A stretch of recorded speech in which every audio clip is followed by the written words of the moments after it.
Hi, Josin's learners. Welcome back to Josin Translation YouTube channel. I'm very glad that I can meet you again in this video. By the way, we are going to go on with our English grammar lessons. And in this video, we are going to focus on the topic that we call as relative clause. So, kita akan mulai untuk pembelajaran pada video kali ini. Kita ada di level grammar intermediate dan saat ini kita akan membahas salah satu dari materi yang berkaitan dengan adjective atau kata sifat. Nah, kata sifat ini yang kita bahas adalah relative clause, yakni kata sifat yang berbentuk klausa atau subjek dan predikat. Dan pada video kali ini, relative clause ini berfungsi sebagai tambahan informasi. Jadi seperti apa padanan dalam bahasa Indonesia? Oke, langsung saja kita bahas bersama-sama. Are you ready? Yup, let's get started. Untuk awalan terlebih dahulu, Josin mau jelaskan bahwa ada dua jenis relative clause. Yang pertama, relative clause untuk memperjelas benda yang kita tuju. Dalam bahasa Indonesia seperti ini. Topi yang aku pinjam kemarin, hilang. Josin cuma mau bilang sebenarnya topinya hilang. Cuman, Josin ingin memberikan penjelasan topi yang mana. Maka, saya tambahkan, topi yang saya pinjam. Nah, kata yang saya pinjam itu adalah relative clause, yakni memperjelas benda yang kita tuju. Lalu kemudian, jenis yang kedua, yaitu relative clause yang hanya memberikan informasi tambahan pada kata benda, namun ini tidak berpengaruh jika kita hapus. Maksudnya seperti apa? Oke, langsung saja kita bahas bersama-sama. Yang pertama-tama, perbedaan dari relative clause sebagai penjelas dan relative clause sebagai tambahan informasi saja. Pertama ini, relative clause mencoba untuk memperjelas kata benda mana yang sedang dibicarakan. Dan biasanya yang masuk pada klausa ini adalah kata benda yang bersifat umum. Contohnya, the woman who lives next door is a consultant. The woman who lives next door is a consultant.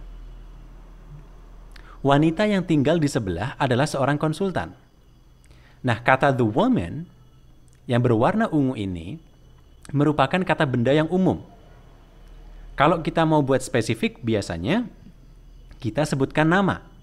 Misalnya, Bu Ratna, Bu Retno. Itu adalah kata benda yang khusus atau spesifik. Jadi, relative clause yang pertama ini menjelaskan, ya dengan adanya who lives next door, kita lebih tahu lagi yang dimaksud itu adalah wanita yang mana. Contoh yang kedua, Burhan works for a company that makes furniture.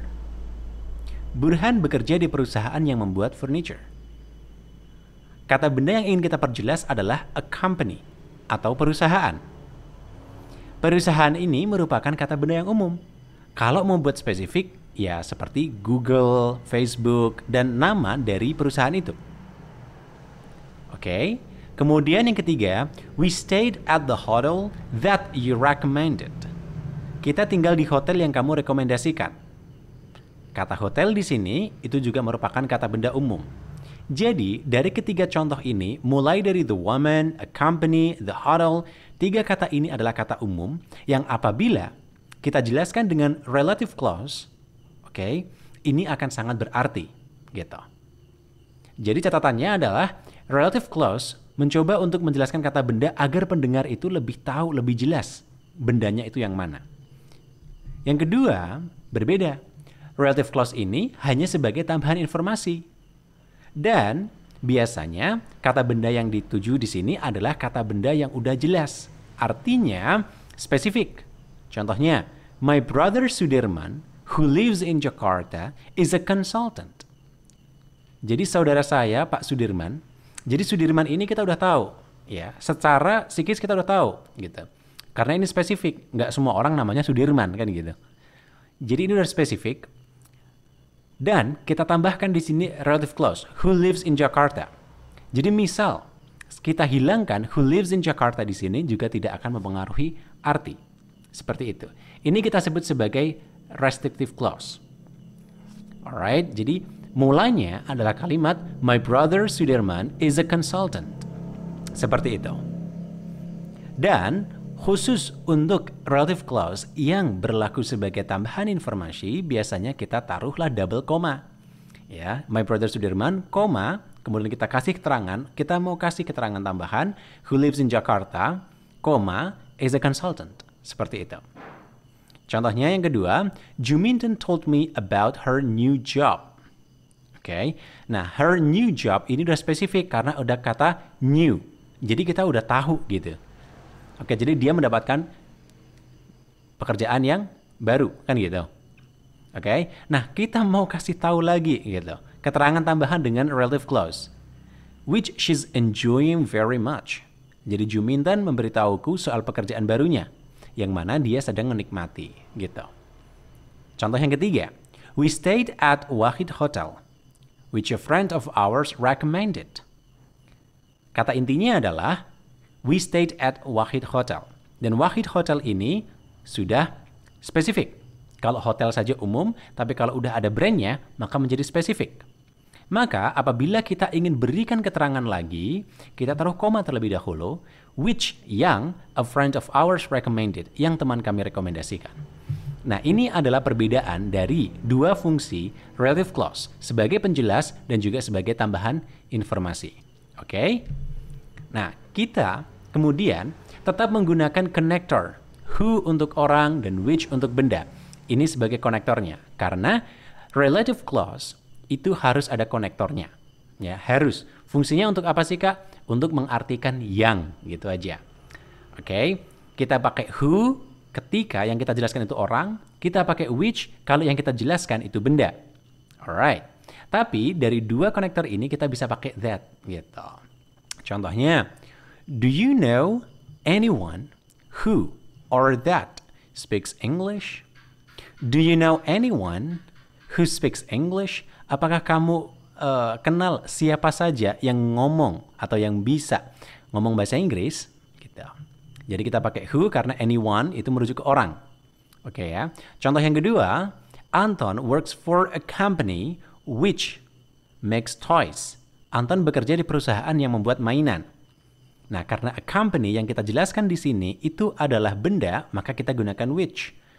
Oke, jadi dari who dan which ini kita bisa gunakan that untuk mempermudahnya. Kalau misal kita terlalu pusing untuk menentukan pakai who atau which.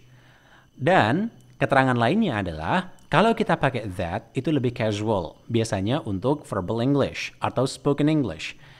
Who dan which biasanya untuk formal English. Kita tidak bisa kemudian menggunakan that pada relative clause yang berfungsi sebagai tambahan informasi. Ingat, apabila kata benda yang kita jelaskan sudah spesifik. Contohnya, Martono udah jelas ya, nama orang ya. Martono, who speaks English, works as a tourist guide. Jadi Martono, yang bisa bahasa Inggris ini, bekerja sebagai seorang pemandu wisata. Nah, kalau di sini, khusus karena ini berlaku untuk written English, maka kita tidak boleh pakai that, tapi pakai who, seperti itu. Contoh yang kedua, Marina told me about her new job, which, bukan not that ya, bukan that ya, which she's enjoying very much.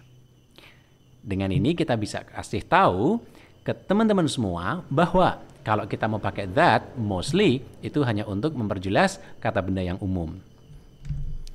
Oke, selanjutnya kita bisa hilangkan konektornya. Oke, baik itu who, which, atau that ketika relative clause ini ya penjelasnya merujuk pada objeknya. Contohnya, we stayed at the hotel you recommended. Kita tinggal atau menginap di hotel yang kamu rekomendasikan. Sebenarnya ini bermula dari kata we stayed at the hotel. Kemudian you recommended the hotel. Nah, ketika kita tahu penjelasnya you recommended the hotel, kata the hotel ini berlaku sebagai objek. Nah, maka daripada itu ketika kita gabungkan ini sebagai relative clause, kita bisa hilangkan konektornya. Jadi lebih casual lagi. Jadi secara implisit kita tetap artikan that atau yang. We stayed at the hotel you recommended. Yang kamu rekomendasikan. Contoh yang kedua. This morning, I met somebody I hadn't seen for ages. This morning, I met somebody I hadn't seen for ages. Pagi ini aku bertemu dengan seseorang yang sudah lama tidak kulihat. Oke ya, jadi somebody ini adalah objek yang kita, atau kata benda yang ingin kita jelaskan. Dengan keterangan klausa, I hadn't seen somebody for ages. Maka, I hadn't seen somebody ini, somebody berlaku sebagai objek. Maka kita bisa hilangkan konektornya. Seperti itu. Kemudian, di sini yang harus diperhatikan adalah kita tidak bisa menghilangkan konektornya pada relative clause yang mana berlaku sebagai penambahan informasi saja. Contohnya, we stayed at Wahid Hotel which a friend of ours recommended. Kami menginap di Hotel Wahid yang teman kami rekomendasikan. Nah, karena ini berlaku untuk membedakan bahwa ini adalah relative clause sebagai tambahan informasi pada kata benda yang spesifik, kita harus tetap bubuhkan konektornya. Begitu juga dengan contoh yang kedua. This morning, I met Tony, who I hadn't seen for ages. Jadi pagi aku bertemu dengan Tony yang sudah lama tidak aku temui. Oke, so is it clear? Oke ya. Kemudian, kedua relative clause ini bisa disisipi konektor whose dan where. Oke. Baik itu untuk menjelaskan kata benda yang umum maupun yang spesifik. Contohnya untuk yang umum, we met some people whose car had broken down. We met some people whose car had broken down. Kita bertemu beberapa orang yang mobilnya itu kembali kepada milik their atau some people ini had broken down. Kemudian yang kedua, Lisa. Oke, Lisa adalah nama orang. Oke, jadi udah spesifik. Kita kasih koma di situ. Lisa, whose car had broken down, koma, was in a very bad mood. Jadi Lisa yang mobilnya rusak, ya lagi bad mood gitu. Kemudian, contoh yang kedua nih ya. What's the name of the place where you went on holiday? Apa nama tempat di mana kamu menghabiskan liburan? Oke, di sini kata place-nya itu umum. Ya, kita bisa pakai where. Jimmy has just been to Surabaya. Surabaya adalah nama kota yang sudah jelas. Jimmy has just been to Surabaya, where his sister lives, di mana saudaranya tinggal. Oke? Nah, ini adalah penjelasan berkaitan dengan relative clause sebagai tambahan informasi saja. Ini akan sangat membantu untuk kalian yang benar-benar fokus pada better written English, seperti itu. Dan terutama untuk formal juga. Dan untuk yang lain-lain, tentu saja kita masih akan jelaskan di video yang lain. Pokoknya, dari video ini, kalau kalian punya pertanyaan, silahkan aja kalian drop down on the comment box below. Atau kalian punya usulan, silahkan aja kalian usulkan. Kira-kira materi apa yang bisa kita bahas bareng-bareng. Mungkin itu saja. Thank you so much everyone, and see ya again in the upcoming video. See ya, international and sociable people. By then, dadah!